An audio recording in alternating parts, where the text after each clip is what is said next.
Hi, I am M. Jagadish, Associate Professor in CSC Department. In this session, we discuss about exception specifications. The exception specifications also refers with one more name, that is nothing but exception restrictions.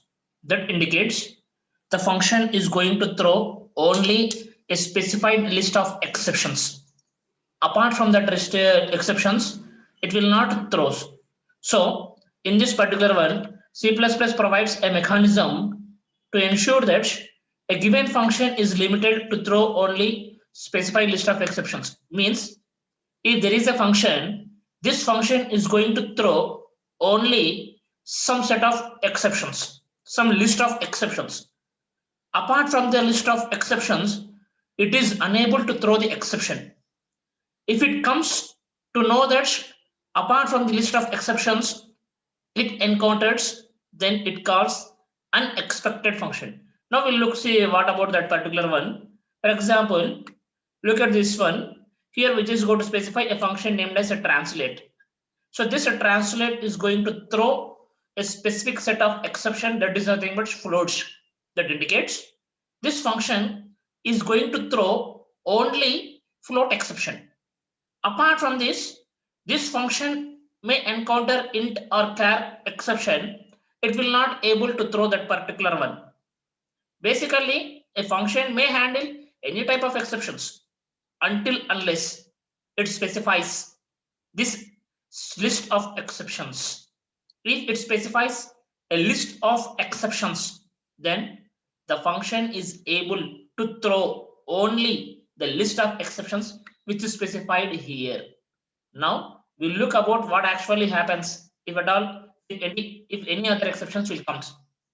See, basically, whenever exception is thrown by a function called like translate, and the exception is not handled by the translate or contained in the exception specification of translate, then ultimately unexpected function is called what I specified earlier.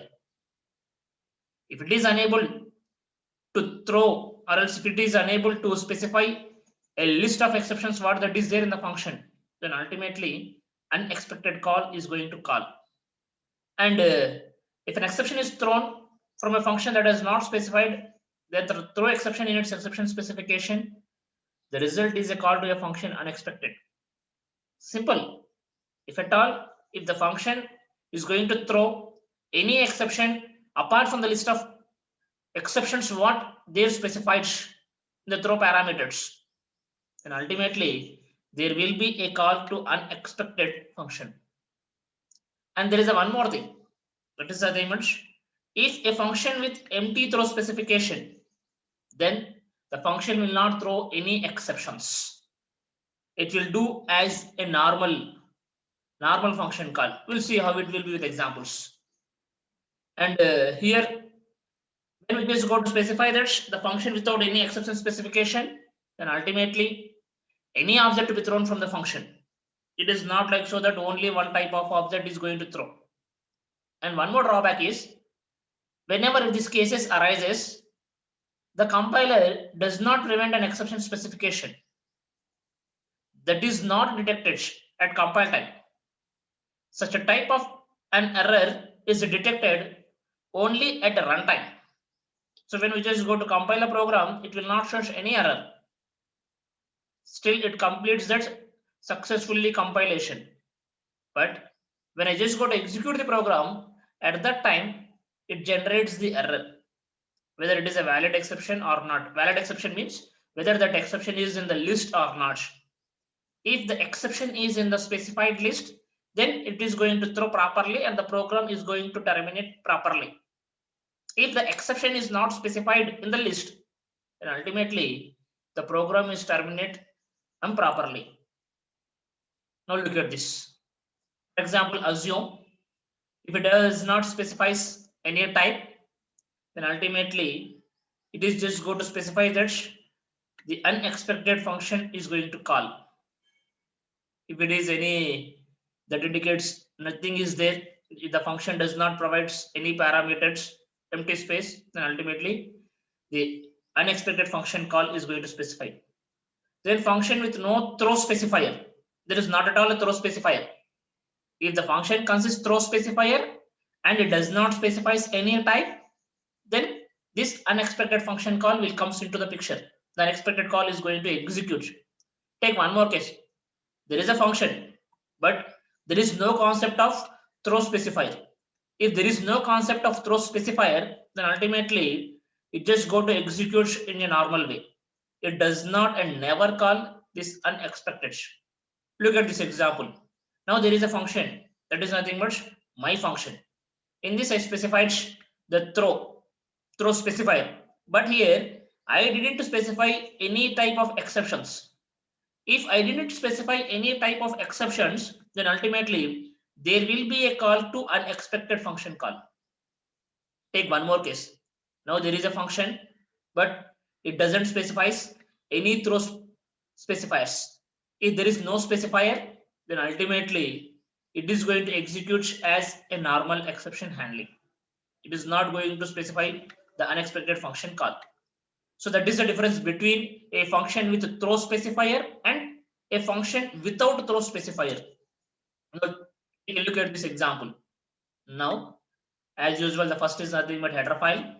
Then using namespace std, then there is a function named as xhandler with parameter, that is integer data type parameter, and this function specifies a throw specifier, and this throw specifier consists a list of exception specifications, that is nothing but int char double. That indicates this xhandler function is able to throw only integer, character, and double exceptions.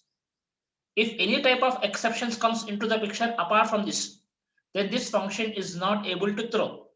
It simply executes unexpected function call. Observe clearly.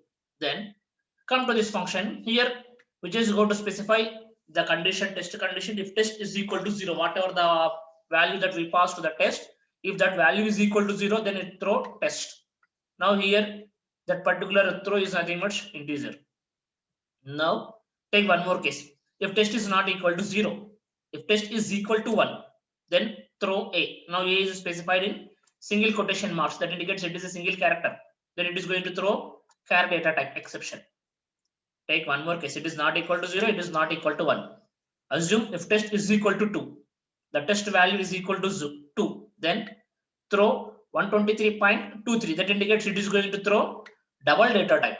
So here, based on the value of test, either it is 0 or 1 or 2, then it is going to throw either integer exception or char exception or double exception. Then thereby function completes. Come to the next one. Now come to the main program. In the main program, first specified a cout statement start, which will be appeared on the output screen. Then try, open brace. In this try block, I simply call xhandler of 0. That indicates I am passing the 0 value. When I pass the 0 value, this 0 value is passed to a function xhandler. Now observe here, this xhandler function is going to execute, and the 0 value is assigned to test. Now the test value is nothing but 0. Then come to this one. If test is equal to 0, yes, condition becomes true. So throw test. Throw test means that it's called, that indicates it is going to throw integer exception. So when it is going to throw integer exception, definitely the cache block is going to catch integer data type exception. So here the cache will handle successfully that exception which is thrown by the xhandler function. Then it is going to execute a statement in the cache block that is caught an integer. Thereby this is also completes.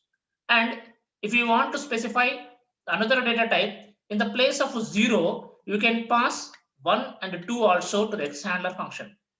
And when you pass 1 and 2, then definitely you have to write the other cache block also with char data type exception and float data type exception to handle those exceptions properly. Now look at this.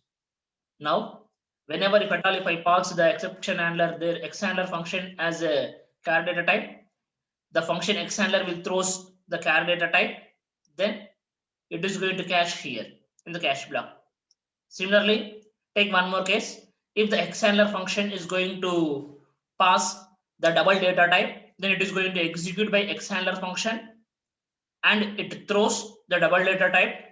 When xhandler function throws double data type, then it is going to cache by this cache block. The double data type is going to cache by this cache block. It simply prints card double. Then at last, cout shell return 0. And at last, terminates the main program successfully. This is the way how to handle the exception specifications. Thank you.